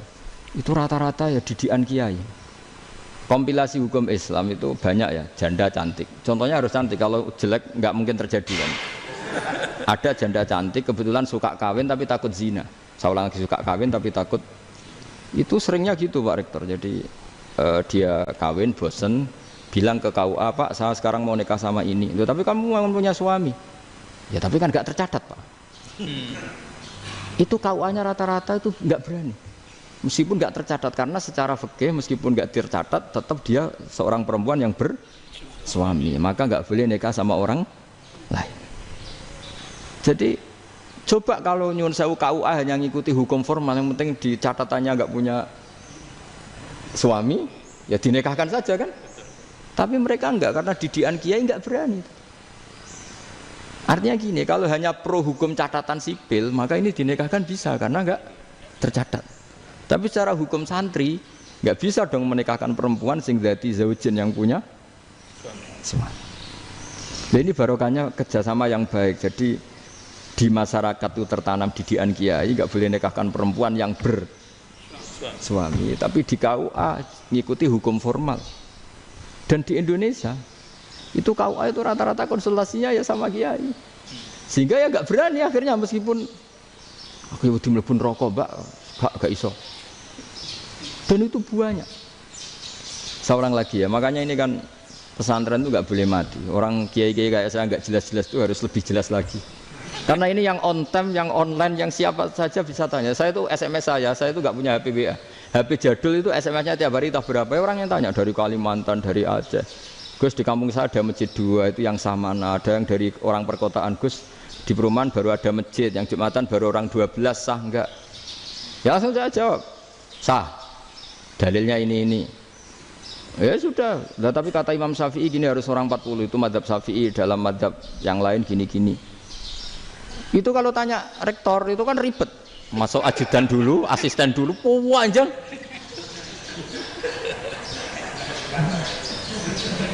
Wah itu kan ribet kan? Memanggil dosen, dekan VAI dipanggil, dekan VAI nggak mau langsung jawab, cari dosen yang nekuni itu. Usul fikih, saya nekuni itu baru seminar, nunggu dulu mbak, ini orangnya baru. Panjang kan? Bisa tutup Islam kalau kesuwen. Coba kalau tanya kiai kan enggak ketemu di jalan. Dulu Mbah Zubair kata Mbah Mun, saya termasuk santri yang diapresiasi Mbah Mun. Dhisik Mbah Zubair ya ngono, anak nong takok pesuwan gak oleh. Gak takok ning kene. Saya biasa ditanya orang ngadeg-adegan. Ya alhamdulillah ilmunya cukup, kalau enggak cukup ya kok sik. Jadi sebetulnya orang sopan itu ya agak-agak ada yang ditutupi sebetulnya. Mboten prayogi teng dalan nginjang mawon matur. Ya sebetulnya ya sebenarnya ya cuma sebenarnya memang ilmunya agak cukup gitu. Tapi itu sebenarnya secara fikih itu haram, menunda itu haram. Ya haram tuh, coba bayangkan ya, kalau tanyanya sekarang, Gus saya ini sudah keluar darah 1 bulan penuh, padahal normalnya hanya 6 hari. Saya nanti sholat enggak? Kalau nginjang mawon dugi kula, berarti kan hari ini belum ada keputusan. Sholat apa enggak kan? Tapi karena modus tadi, boten prayogi nggih ngendikan ngoten teng dalan ngenjang tengen kula. Itu kemungkinannya 2, sopan atau goblok, itu saja. Kayaknya kalau sopan enggak lah. Kayaknya enggak lah kata saya. Karena secara fikih itu jelas haram. Bagaimana mungkin sesuatu yang harus dipraktekkan nanti duhur dijawab besok, berarti duhur, asar sampai subuh belum ada jawaban, berarti enggak ada sholat kan? Ya, makanya dibutuhkan orang-orang alim yang kultural seperti ini, dan NU menghormati kultural. Tapi Mbah Mun juga sangat menghormati Islam formal, karena tadi produk-produk formal itu bisa dilembagakan oleh negara, dan itu kita ikut untung. Makanya Mbah Mun itu kalau punya tamu KUA, punya tamu polisi sampai pejabat itu. Kenapa saya contohkan KUA supaya jangan kira seperti pendapat orang-orang hasud, wah mesti ya disolani presiden senang, menteri senang, enggak juga. Sebenarnya semua kiai itu mulai KUA sampai polisi, polsek, polres itu senang semua. Karena sama-sama diajak mengawal bangsa ini, diajak mengayomi semua masyarakat. Tapi kadang-kadang masyarakat ngeritiknya, jenenge kiai disolani menteri ya senang presiden. Padahal yang sowan kiai itu ya mulai KUA, Kapolsek, kepala desa, RT, Mudin. Itu Mudin kalau tanya ya lucu-lucu. Gus kalau nate nyembelih pitik kemanian, pitike go gede man. Akhirnya wis ngerti nak kemanian langsung tak sebelah meneh terusane ku sah ta ora. Ribet. Ya tak jawab, lah pitike pasti ku jek urip ta ora. Terus urip Gus. Wis sah cara madzhab Malik kerja urip. Karena itu ada perdebatan antara madzhab Malik dan madzhab Syafi'i. Nah cara Imam Syafi'i itu agak ketat. Hewan yang punya kehidupan sudah mutharibah, misalnya ayam jago, contohnya harus jago, karena kalau ayam kecil diikhlaskan haram. Jadi yang cilik wae kan gitu. Fikih itu ya, fikihnya orang Indonesia itu pecundang. Kalau ayam kecil nggak ditanyakan, mate ra wis. Kalau jago, jago ditabrak truk kejet-kejet.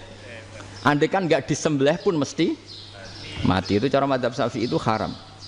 Karena penyembelihan ini tidak menjadi penyebab kematian, tapi memang karena kecelakaan tadi. Tapi cara madzhab Imam Malik enggak. Andai kan enggak disembelih, matinya kan 2 menit lagi atau 1 menit lagi. Andai kan enggak disembelih. Berarti mati sekarang itu bawaan pisau apa bawaan kecelakaan? Ya sudah halal gitu caranya. Nah akhirnya ya saya bilang ya sudahlah kita semuanya Malik. Jadi cara debat, cara Imam Syafi'i enggak, cara berpikir itu sudah tidak kehidupan yang normal. Yang dimana-mana penyembelihan itu mematikan yang hidup normal. Jadi agak ketat. Sehingga dalam contoh kemanian, kalau dalam bahasa Jawa nyembelih agak sempurna terus pesonya jatuh atau apa itu, kalau pakai madzhab Syafi'i agak kesulitan. Jadi kalau madzhab Malik asal diselesaikan cara fauron dan juga sebagian madzhab Syafi'i itu halal. Nah orang mesti tanya gitu, Gus, wedhusku tabrak truk, man Gus kejet-kejet. Nak pitik cilik ra ditakokno. Makanya termasuk kritiknya Mbah Mun, tapi ini madzhabnya Mbah Mun ya. Kamu boleh ikut boleh ndak karena ini urusan ndak penting. Jadi wong-wong lucu, nak ditakoki yuyu muni haram mergo amfibi. Yuyu ngerti sampean? Yuyu nggih. Tapi nak ditakoki kepiting muni halal. Mergo nak yuyu haram gak eman, nak kepiting eman. Padahal alasannya coba, kenapa yuyu haram? Karena amfibi kan bisa di air. Pertanyaannya, kepiting seperti itu ndak? Nah, tapi kepiting kalau haram kan eman. Karena besar. Ya? Karena besar kan. Kalau yuyu silahkan haram kan gitu. Artinya apa? Fikih kita ini agak-agak pecundang gitu, agak pertimbangan. Iya, ini lucu kan? Kualitatif. Coba alasannya yuyu haram karena apa? Amfibi kan? Hidup 2 alam. Pertanyaannya kepiting seperti itu enggak? Iya. Iya, kenapa? Kalau orang tanya, yuyu haram apa halal? Rata-rata jawab haram. Tapi kalau kepiting mulai khilaf. Loh mestinya kan sama kan? Nah itu karena unsur imannya. Iya tadi. Saya juga sering melihat tonggo-tonggo itu. Ayam cuwilik sakmene ketabrak truk, enggak ada yang tanya. Tapi saya pernah jalan-jalan di Naruan sini. Ono jago ketabrak, sing duwe langsung marani kula. Pas saya naik motor, Gus ini halal apa haram? Nak langsung kula sebelah halal apa haram? Wis kanggo kowe halal kanggo halal. Karena saya tahu tak jawab haram mesti kecewa itu. Aduh. Akhirnya kiai ini beratnya kan. Ya akhirnya ya saya setelah itu mate Imam Syafi'i ngapunten umat kula nu ora siap mangke madzhab jenengan tuh ndak siap. Tidak sama. Iya kan akhirnya pakai madzhabnya Imam Malik tadi. Ya tak Fatihah Imam Syafi'i ini mboten niat nglawan jenengan. Tapi ngobati tiang eman. Mergo pitike besar itu. Jadi ini kan ceritanya itu makanya yang rileks saja lah bahwa Islam ini yang rileks, yang menyenangkan karena ya agama ini harus menyenangkan. Raditu billahi robba. Raditu itu senang banget, ridho itu puas. Enggak boleh beragama pertuntungan terus emosinan, ya marem atau raditu itu marem jadi yang nyaman. Ya saya kira demikian. Assalamualaikum warahmatullahi wabarakatuh. Pelajari lho Pak. Jauh bagus. Pon rasa. Alhamdulillah. Satu aja yang di sini benar. Oh, satu aja. Syarat. Nggih, tambah syarat. Jadi mungkin ada satu pertanyaan aja. Satu saja. Bukan keluhan. Bukan keluhan. Ini mumpung Gus Bak pada Madhohirul Jamal nih. Iya, Madhohirul Jamal. Sebentar lagi sudah jalan. Sebentar lagi sudah Madhohirul Jalal. Jadi gak kena ditakoni. Monggo setunggal mawon. Mikir. Ya, bagus. Niki, ambil. Nggih. Ampun dawa-dawa terus ya, Gus. Ya jagal-jagal ya. Assalamualaikum warahmatullahi wabarakatuh. Saya Fadil, alumni Unisma yang kuliahnya paling lama. Oh, ya. Masih di jalanan. Gus, pertama saya muhibin jenengan ngikuti 3 tahun terakhir kayaknya. Sepertinya ketika Mbah Hasyim Asy'ari hadir di tahun 1900-an sampai mendirikan itu kok suasananya sama seperti Gus Baha hadir di tengah-tengah situasi genting Indonesia ini. Saya kira yang memunculkan nama Gus Baha di banyak media online yang saya amati itu malah awalnya dari kelompok bukan kita gitu. Dan itu kami melihat bahwa apakah nanti 1926 dan 2026 satu abad NU, saya kok termasuk orang yang punya apa ya semacam harapan gitu Gus Baha bisa, ya mungkin kalau beliau Mbah Hasyim Rois Akbar, sekarang Rois Am, nanti ada istilah barulah tengah-tengah antara Rois Am dan Rois Akbar. Karena setiap satu abad harus ada mujadid dan kami berharap nah, kamu aja tak angkat. Itu yang pertama, artinya mohon maaf Gus. Yang kedua soal saya termasuk orang yang cukup iskal dengan peristiwa Nabi, kalau banyak disebutkan itu kisah Nabi Khidir yang dari 3 cerita itu hanya satu cerita yang saya masih agak bingung soal di situ anak kecil itu pakai kalimat, kalau di Al-Quran itu pakai kotala, jadi pakai anak kecil itu dibunuh seperti itu. Jadi ada istilah yang apakah memang saat itu ada syariat yang membolehkan atau memang ada sesuatu yang secara dari Allah Subhanahu wa taala memang itu dibolehkan untuk Nabi Khidir. Jadi di antara semua cerita itu saya yang agak iskal yang itu. Kalau yang kisah soal membocorkan itu mungkin masih bisa masuk ya, tetapi apakah sudah ada ilmu psikologi yang sangat tinggi sehingga kalau ada anak-anak yang idiot itu atau apapun istilahnya yang sekarang itu boleh dilakukan tindakan begitu gitu. Nah ini saya lebih provokatif dari Pak Rektor biasanya. Artinya mohon maaf karena pemahaman saya ada 2 pendekatan ilmu yang masuk, satu seperti Nabi Musa, yang satunya seperti Nabi Khidir. Mudah-mudahan ada sedikit penjelasan. Siap Gus, terima kasih.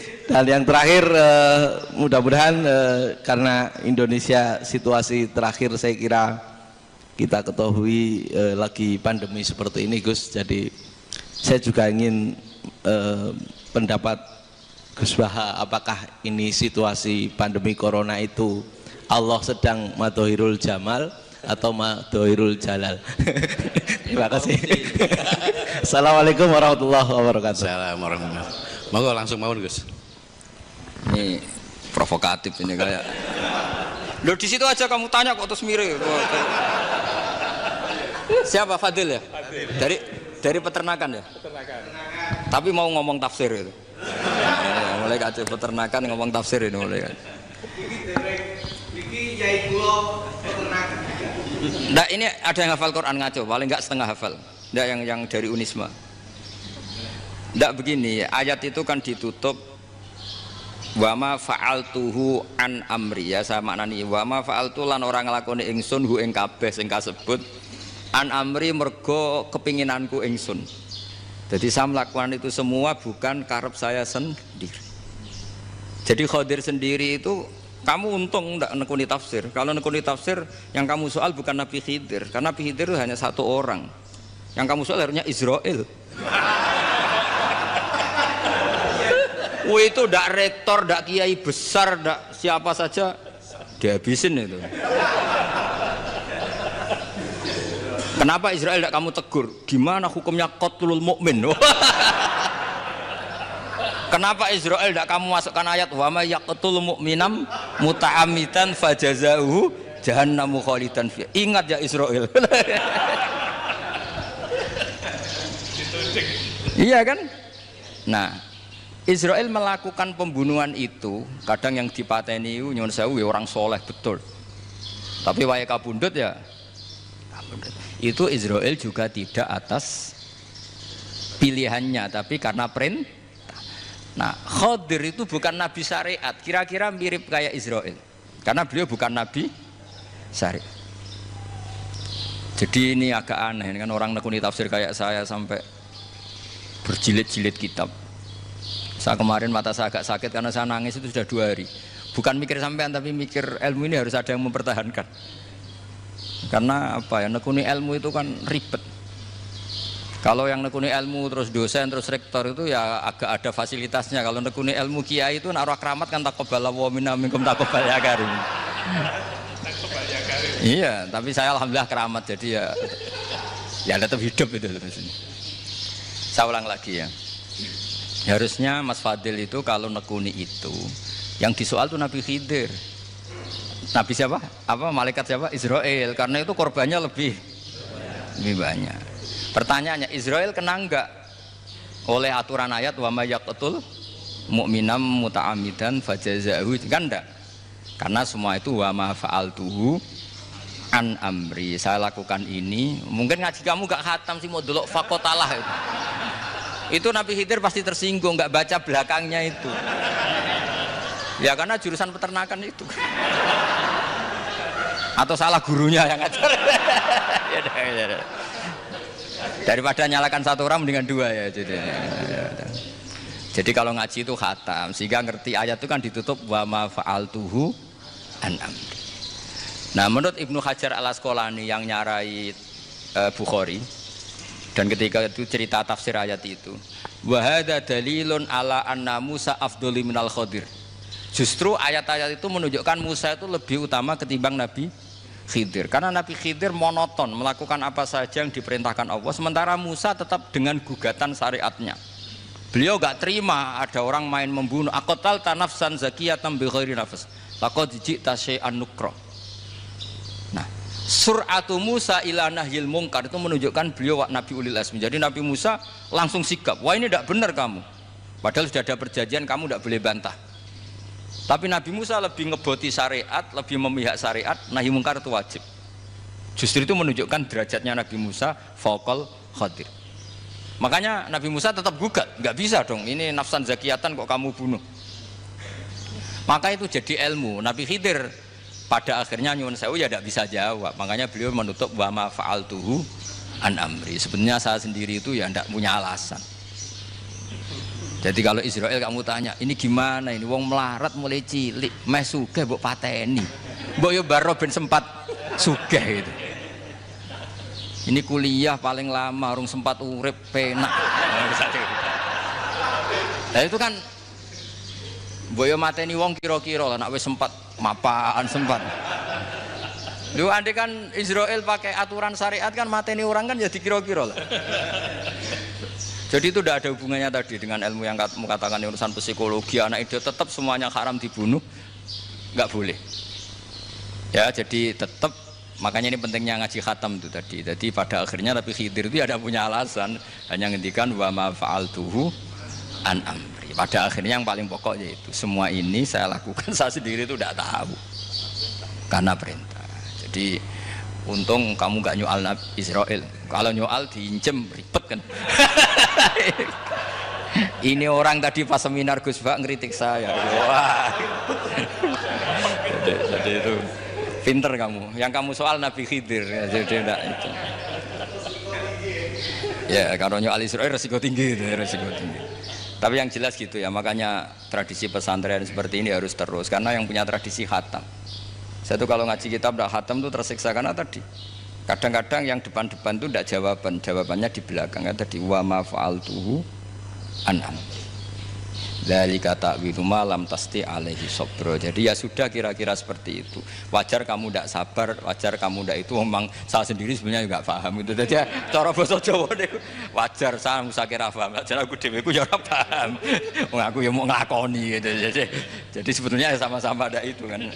Ini jenenge wa ma fa'altuhu an amri. Udah ya? Ya sudah. Sudah ya? Nggak perlu dijawab katanya beliau. Baik Bapak Ibu semuanya yang saya hormati, dan saya tidak harus menyimpulkan karena kalau menyimpulkan malah itu menduguri ulama kan gitu. Itu nggak tawadhu lagi malah itu khawatir kualat kalau. Baiklah mungkin hanya kita tutup dengan berdoa yang dipimpin oleh Gus Bah. Nggih mboten napa-napa dan setelah itu nanti kita foto bersama nonton. Al-Fatihah. Alhamdulillahirabbil alamin. Ya Rabbi ya Nasta'in